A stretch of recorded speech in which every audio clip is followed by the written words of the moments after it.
tardes, soy Julio César Barreto Poloche, estudiante de Derecho de segundo año de la Universidad Nacional Experimental de los Llanos Occidentales Ezequiel Zamora. Voy a hablar de obligaciones del subproyecto de Derecho Romano de segundo año del tercer módulo. Quien facilita dicho subproyecto es el profesor abogado Gerardo Lavandeira. Voy a hablar de obligaciones desde el derecho romano, según o indica lo siguiente: obligatio es iuris vinculo quo necessitate extinguimur solvendae rei secundo nostrae civitatis iura. ¿Qué nos indica esto o cómo se define esto?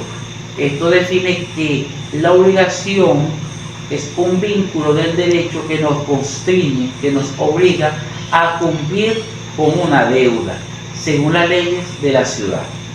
El aspecto etimológico de obligaciones o de obligatio, obligación, viene de obligare, que indica que es algo que une o que ata.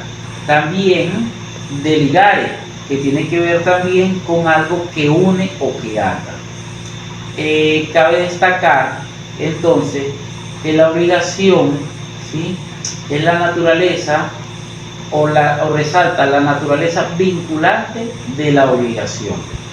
Cabe destacar que esta definición creada por los romanos o la obligación tuvo mucha incidencia en el contexto del derecho romano, pero no solamente del derecho romano, sino también que contribuyó a lo que tiene que ver con el derecho civil de otras civilizaciones posteriores. También cabe destacar que ha servido mucho en las legislaciones modernas o contemporáneas. Continúo diciendo también sobre 4 tipos de obligaciones. Obligaciones contractuales, que tienen que ver con contratos que nos indican lo que corresponde a las partes en función del contrato desarrollado, ejemplo, una compraventa.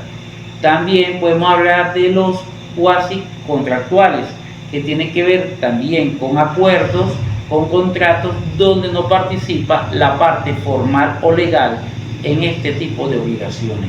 También nos encontramos con las obligaciones delictivas, que tienen que ver con la reparación en función de un daño que se le haya ocasionado o una afectación, por decirlo, de un crimen a otra persona.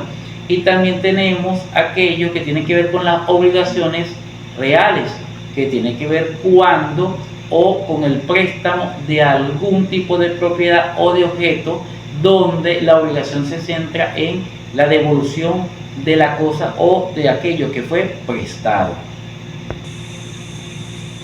Y concluyo con la importancia del derecho romano desde tanta parte teórica que esta nos trae, pero fundamentalmente cómo el derecho romano ha permitido a la evolución del derecho en grandes partes del mundo, en muchísimas ciudades o países del mundo.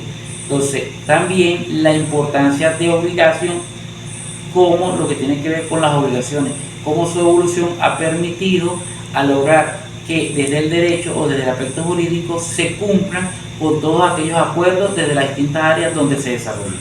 Muchas gracias.